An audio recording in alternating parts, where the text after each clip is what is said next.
Hey, how you doing? Duff here. This is the first time I'm showing off my Scorpion helmet on video. And let's see. I gotta get the chin piece down. I'm trying to do it with by feeling. Shit. There's a button here somewhere. Where is it? Can't find the damn button. Hold on.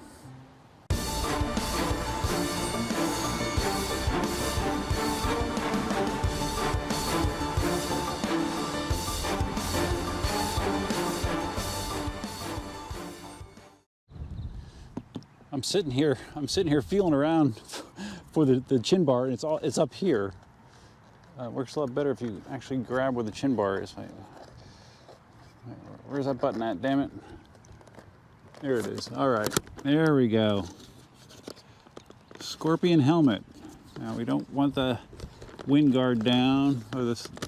There we go. Windshield doesn't need to be down. This is cool though, huh? I have sunglasses on, but you don't really need them because you can just do this. So that's kind of cool. So you're like, okay, Duff, looks like you're ready for a high-speed run. Well, yeah, not really. I just want to show my Scorpion helmet on screen. But here is what I'm testing.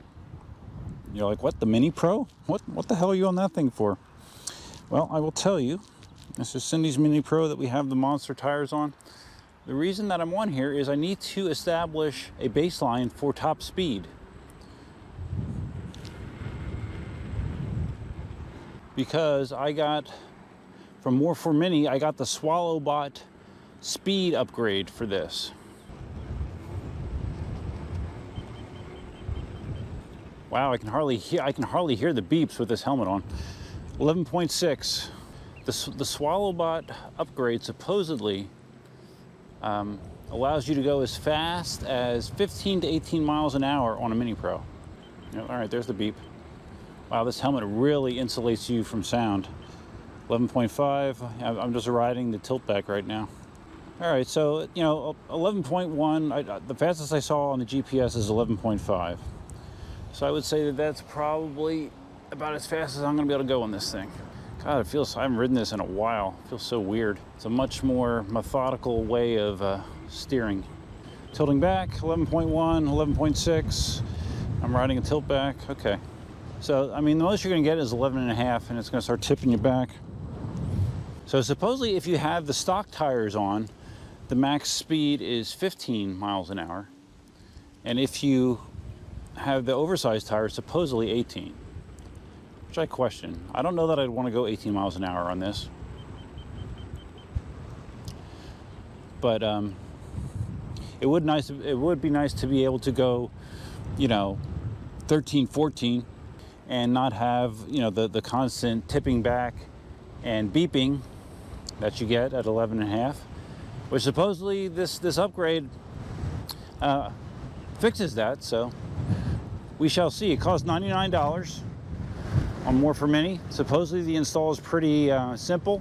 Cliff Woods already put this on his MiniPro, and he said it's been working pretty well for him, so I look forward to doing the same. So I just wanted to see how it feels before doing any work, and then we will be back to document the process, and then finally to do a test afterwards to see how it feels. All right, welcome to the hobby room. You see Cindy's MiniPro. So we're gonna remove the handle just to make it a little bit more manageable. And what I have here is the replacement system board for More for Mini. This has the SwallowBot firmware preloaded. So basically, you have an option where you can pull the board and send it to them and have them flash the board and send it back to you. I think that's like 60 or 70 bucks.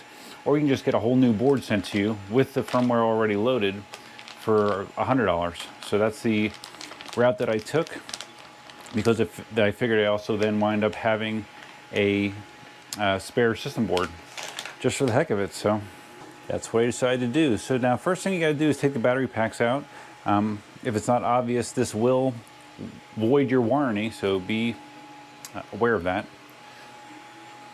The system board, or I'm sorry, the batteries are held in by these 4 screws here. So we're going to back those up first.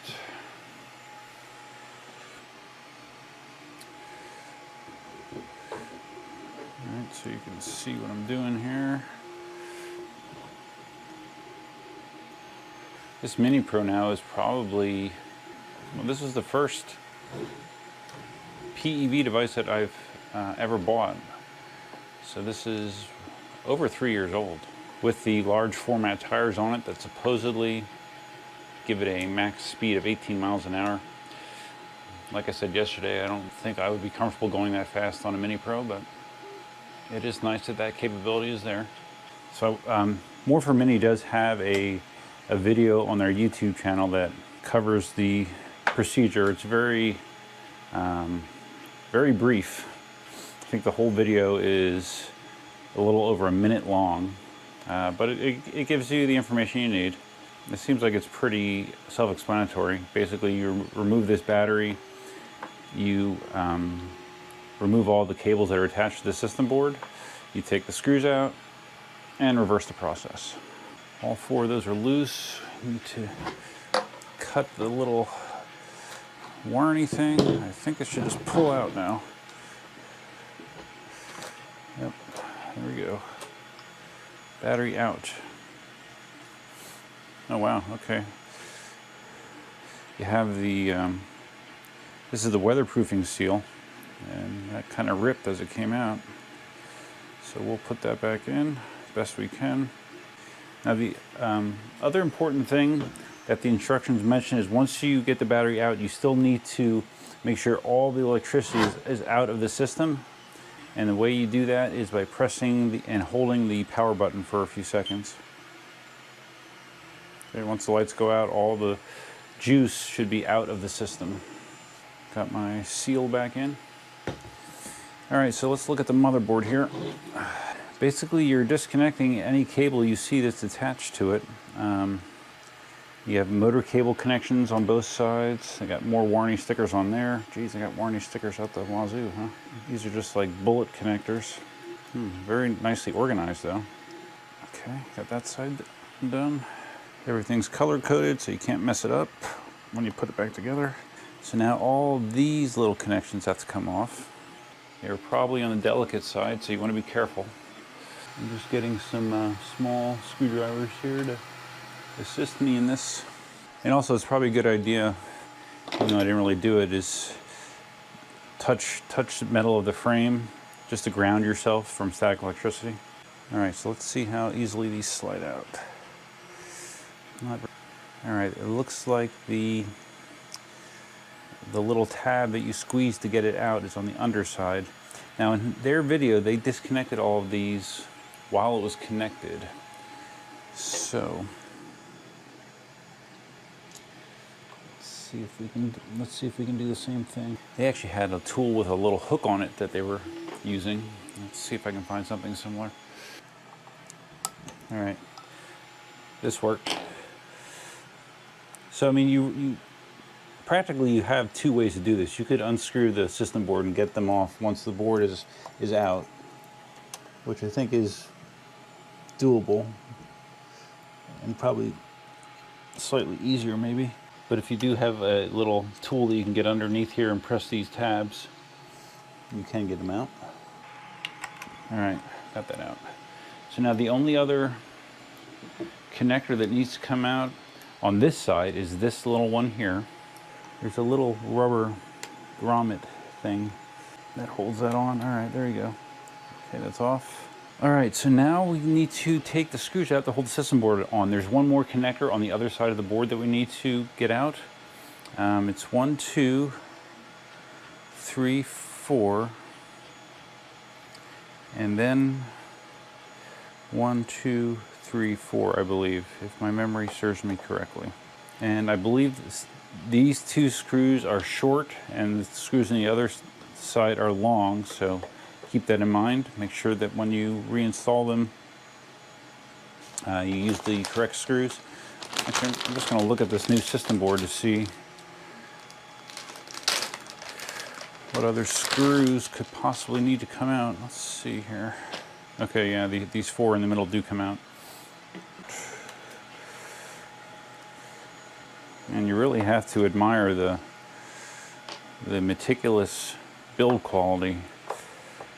of the Segway products. And even with all the problems that the Z10 had, I mean, it's just next level when you compare the way that the manufacturing processes are on something like this compared to like a Gotway wheel. All right, so we're going to take these 4 Phillips head out as well. All right, that should be everything holding the system board in. Let's see if it comes out. Yeah. Ooh. Ooh. I just got MOSFET cleaning or cooling, or thermal paste is the right word for it. I got thermal paste all over my fingers. Here is that other connector that we were talking about that needs to be pulled out. All right, so I'm going to try to take some of this excessive thermal paste, which there is a lot of it, and I'm going to, because the new board does not come with new thermal paste or anything, so we're just going to generously apply this in here. So this uses the frame of the MiniPro as a big heatsink. The board is out, totally out. So now we're going to reverse the process.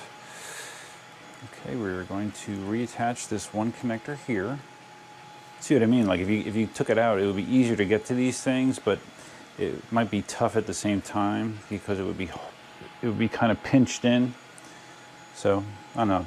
You can try it both ways. The way I did it does work. Just got to be a little careful. Okay, so we're gonna turn this the right way. There's like looks like a 9-pin serial connection underneath here that we're gonna need to get lined up. Make sure no wires are trapped underneath it, like I didn't do. There we go. Okay, you can kind of feel when it seats itself. All right, so I'm gonna put the screws back in, and then I'm gonna worry about the connections. Okay, don't forget the longer screws go up here. They go on the side opposite of the handle mount. But I think you'd figure it out really quick because I believe that they would stick out a mile if you tried to put them in the wrong spot. And where's my other long screw at? And these are the screws that hold the MOSFETs down against the frame, so you want to make sure that they're in pretty snugly so you have good contact there. Yeah, so I didn't get out to ride it all this morning. I'm hoping that I'll maybe ride after the Eagles game. I just had a bunch of stuff to do. And of course, obviously, we want to get out and test this and see if the speed is improved as promised. We will see. Now I'm going to carefully get these connectors back in. Make sure they are seated completely. Now, one thing I notice is these are both 3-wire connectors, and I didn't really pay close attention to which went where, but I'm assuming this side only has 2 of them, and the blue, black, and red connector is in the middle, and it's in the middle there, so I think we're okay. But you may want to, you know, just as always, that goes without saying that you want to make sure that you're notating which wires went where. Reinstalling these connectors is much easier than removing them. Just line them up and click them in place. Okay, we got to get this little slightly tricky one up here reattached. It's not really that tricky. You just need to get this little rubber boot reseated after you're done, right there. Okay, that's in. Now it's just the motor connectors, right? Again, simple bullet connectors. Make sure they're seated well, and then push them into the little spot in the loom that holds them securely in place. Match your colors, of course. Makes you feel better. You can put the warranty sticker back over them, I guess, even though it doesn't matter. All right. So we're going yellow. All right, let's go this way. Blues first. Blue, brown, yellow. All right, there you go.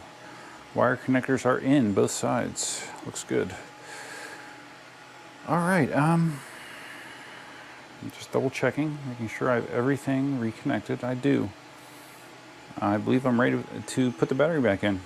It's pretty obvious which way it goes. That connector lines up with this connector on the system board.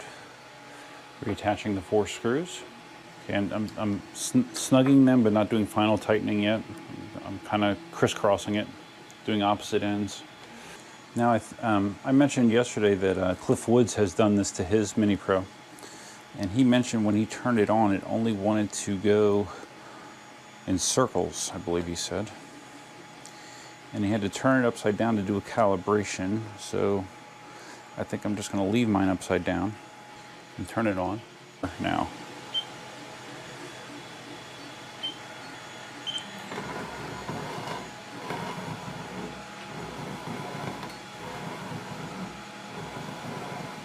Does that mean it's calibrating? I'm not sure. It would be doing the equivalent of just spinning back and forth with the way those tires are moving. All right, we're going to turn it off. I'm not sure what's going on. All right, we're going to set it upright and see what it does. Okay, nothing weird there. All right. So we will now reattach the knee bar. All right, let's take it outside where there's some room and see what happens. All right, we are outdoors and I'm stepping on this thing for the first time. I used to always have the knee bar all the way up, but it actually feels like it should go down a little bit.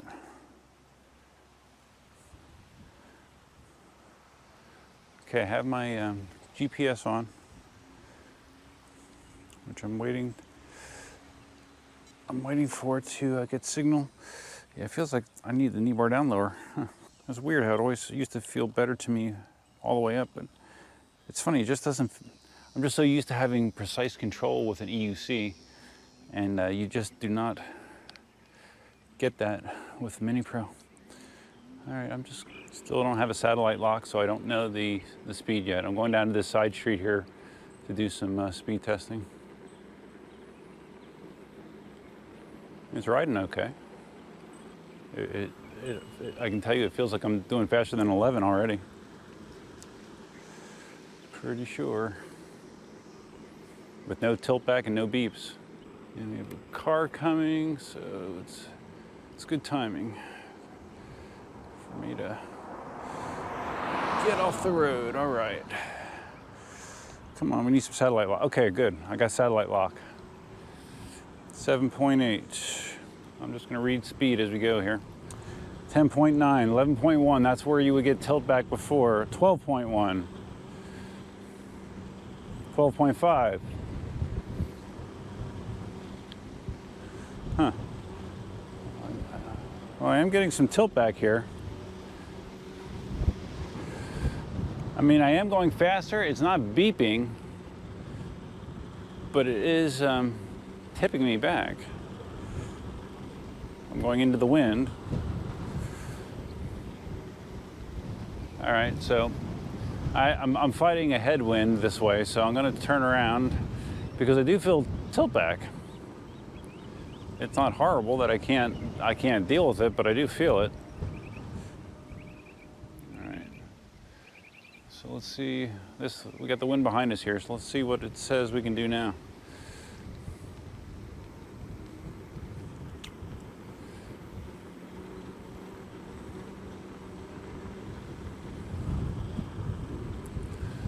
.8, 13,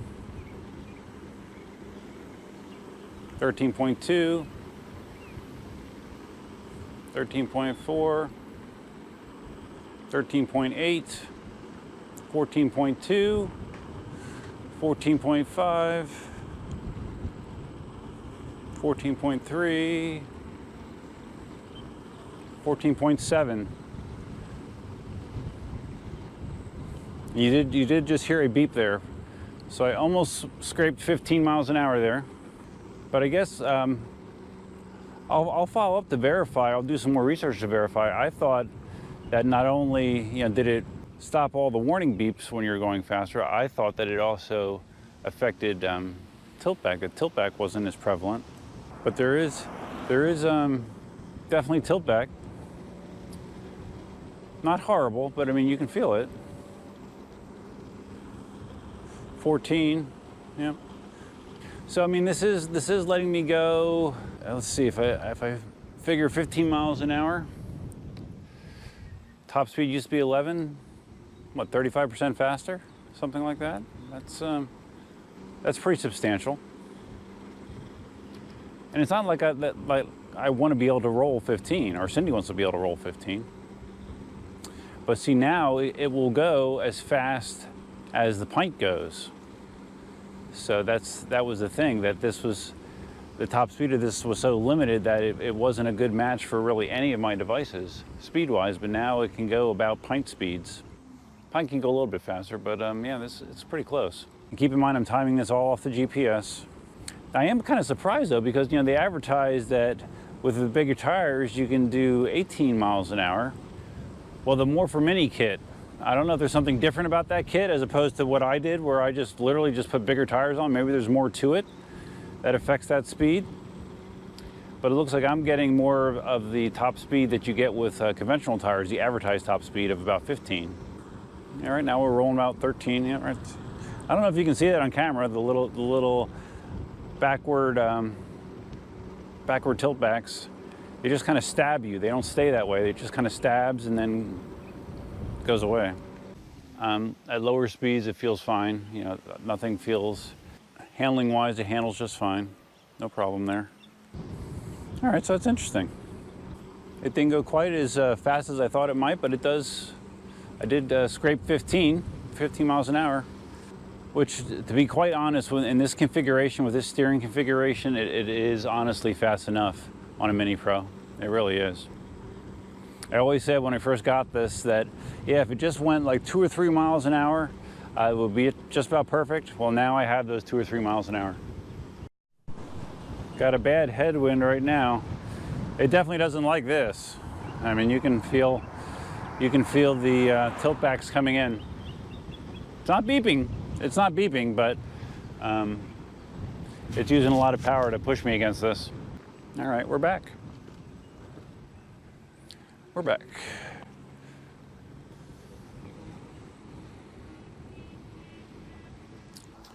All right, so I'm hoping the camera was rolling when I thought it was, because right now it looks like it was off when I thought it was on and vice versa. Hopefully it was not that way the entire test drive. So anyways, yeah, quick summary.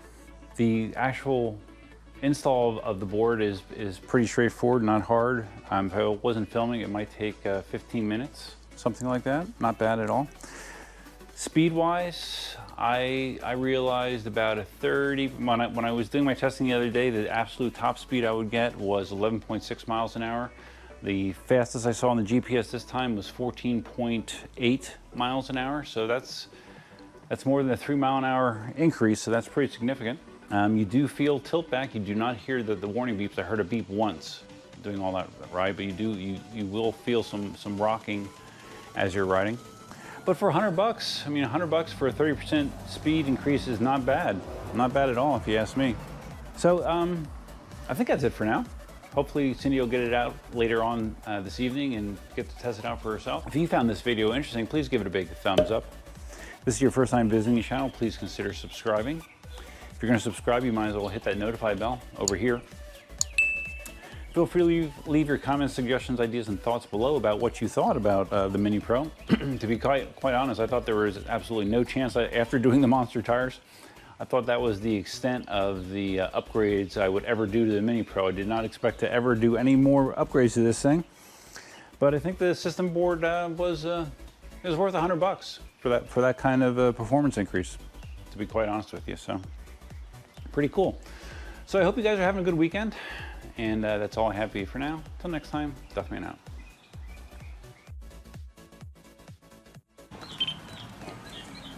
Hi, baby. Hi, baby. What's up? I got it up to 15. Oh, it takes some getting used to, yeah. It doesn't beep, but you can still feel it. It will rock you a little bit, but it's. You being tall, I think it's. Yeah. Let's see what you think. Hi, baby. See what you think. So you have to see what you think. DJ's sleeping.